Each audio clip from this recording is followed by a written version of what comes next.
T&S Plumbing. I'm going to show you how to mount a floor mount toilet today, and this is some of the tools we're going to need and material. I use a Johnny Ring Plus. It's got a horn, plastic horn, which makes it a little nicer for when you set the toilet. The toilet horn goes into this horn and it allows the material to go down in the toilet easier. Like a lot of times the toilet manufacturers will give you a wax ring just like this, and just notice the difference. You don't have a horn. And then we need toilet bolts. It's a kind of like a T-bolt. What I'll do is I'll put this on the flange, put a washer and then a nut and tighten this to the flange, and then I'll set the toilet down, then put this washer down. So I usually use this. It's a lot nicer. That makes these toilet bolts a lot more steady and stiff. And then you need a supply tube. Some toilet manufacturers will sell you the supply tube with the toilet, and sometimes you have to buy them separate. We like to use the braided ones. They do have plastic ones too, but we have had issues with them in the past, so we quit using those and now we use these. And then we need a 1/2-inch drive ratchet and socket. Nothing special. That's for tightening down the tank. And then a 7/16 ratchet and socket. This is for tightening down the toilet bolts. A Phillips screwdriver. That's for tightening down the toilet seat. And then this is a quick wrench for tightening down the supply tube. It just goes around there, and then it's a quick wrench. Pretty easy. And then channel locks. It's nice to have channel locks all the time in case you need something to be held or whatever.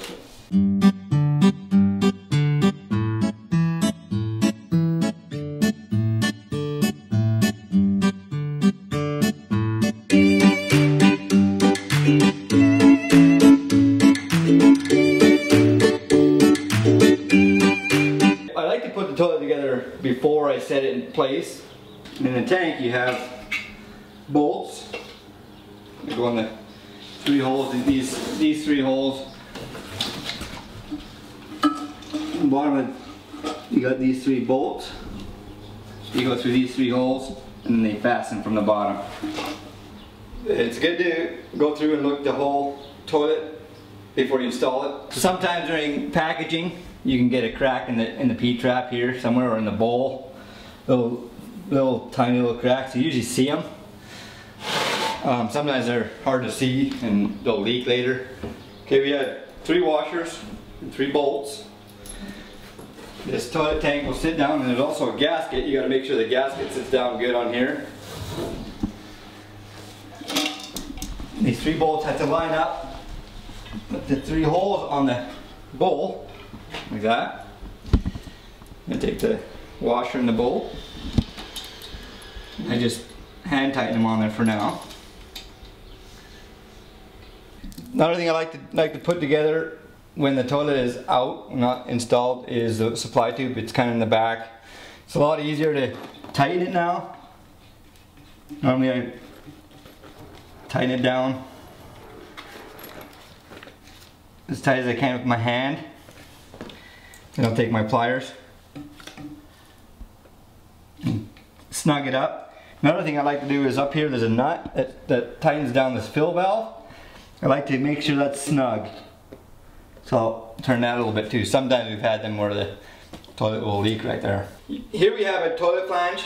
This particular one is brand new. It's never been used before. We had installed it on roughing, and it has a test cap on it. And we got to whack the test cap out of there. It has to be hit on. You have to hit it and then you pull it out with a pair of pliers. Most of you who are setting toilets won't have this situation, so this is just kind of an added on deal.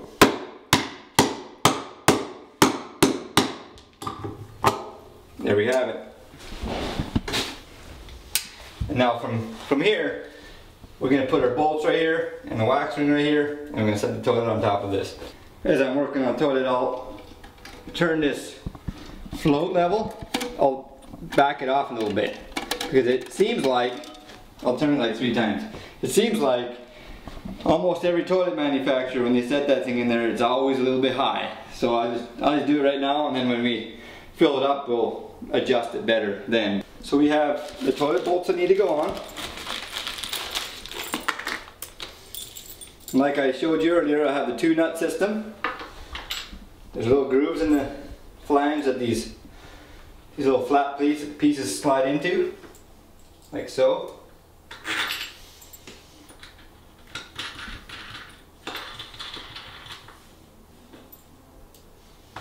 Those aside for later.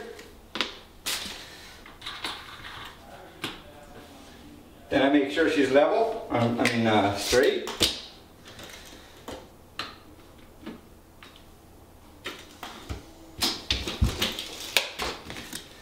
You have to measure your toilet flange and see how far it is from the wall. Typical toilet flange is 12.5 to 13 inches. And that's actually something we should consider before you even go buy a toilet.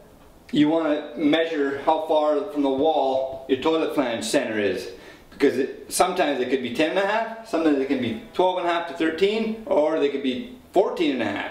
And if you go buy a 12.5 rough toilet, and you have a 10.5 rough flange, your toilet's not going to fit, it's going to hit the back wall. And that's easy to measure on your old toilet. As you measure from the back wall to where your bolt caps are. You see these kind of caps on your old toilet, you can measure from there to there. And if it's 12.5 to 13, it's just a standard toilet, you don't have to get nothing special. Now we'll put the wax ring on, and I showed you I had the horn, and the horn goes down into the drain, like so. Set it down in there. And then I like to clean all the debris from around the toilet.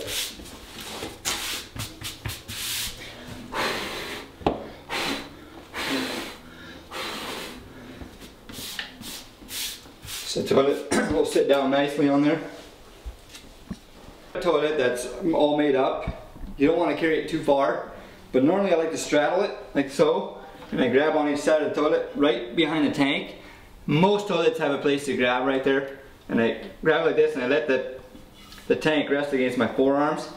Stops the bowl from falling down and touching the ground, and I kind of duck waddle like so, and straddle over the hole, line up the bolts to my holes on the tank, and slowly let down.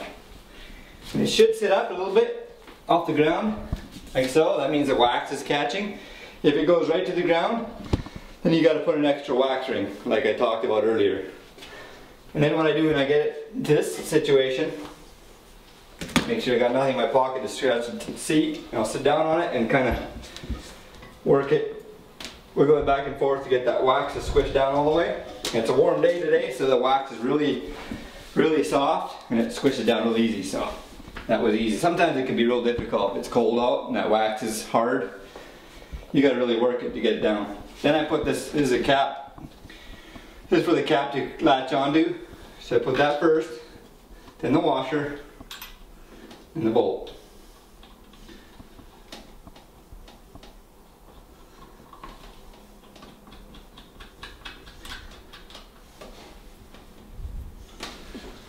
And here too, you want to, before you tighten everything down, you got to make sure it's all straight. And then I do the same thing on the other side, as I just did on the right side here. Then I grab my ratchet, and here too, you never want to over tighten. You could, this is porcelain, and porcelain will bust fairly easy if you over tighten. See, snug it down until it feels like it's tight. And then I don't tighten anymore to both sides. And then you got to cut this bolt so the cap will fit on, because right now the cap won't fit on. Well, I use a double bolt system, double nut system, so that bolt is fairly sturdy, so I can just take it and bend it, and it'll break off there. Sometimes if you don't use a double nut system, you got to use a hacksaw to cut it. Another thing, once you get that thing pulled off, you don't want to just leave it on the floor, because if somebody steps on that and slips, it'll scrape the floor real bad. Or make sure you throw those away. Then the cap will just snap on. Once you got it cut off, the cap will just snap on. Like so. And there, nice finished job there on that. Next would be to install the supply tube. And we already installed the supply tube on the toilet. So now we just got to connect it to the water supply. I hand tighten it as far as I can until it's snug. And I grab my handy dandy quick tool.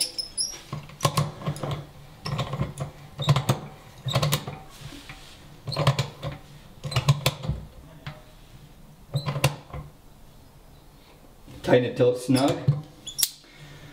And I turn the water on.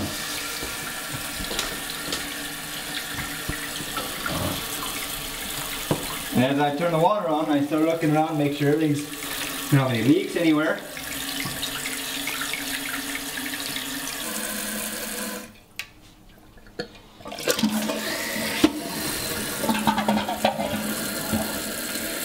So then I flush it and make sure I don't have no water coming out right here. There's a seal on the bolts and in the middle where the water gets flushed down into the bowl from. A lot of times there's a leak right there if it's not installed right.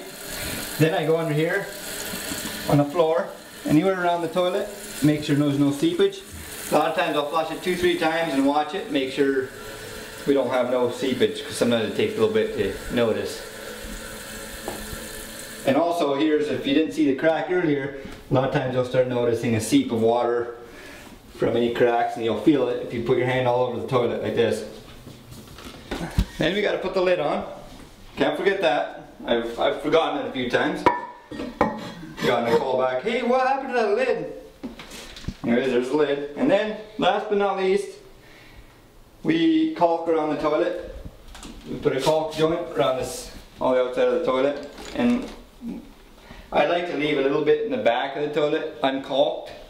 The only reason for that would be if the toilet ever starts to leak for any reason, the water comes out of the back of the toilet. If you caulk the whole thing, sometimes the water will sit in there and it'll make its way down into the wood, rot the wood, and you won't even know anything about it. But this way, if you leave a little opening in the back, the water comes out and you'll actually know it's leaking. So that's the reason why I like to leave a little opening back there. DAP, quick seal, nothing special, just a white. It's a white toilet, so I use white DAP. They make several different colors: biscuit, almond, clear.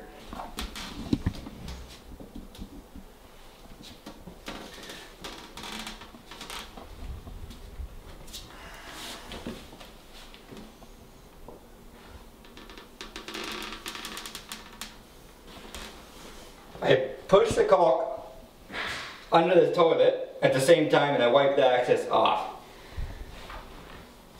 And it leaves a nice finish also.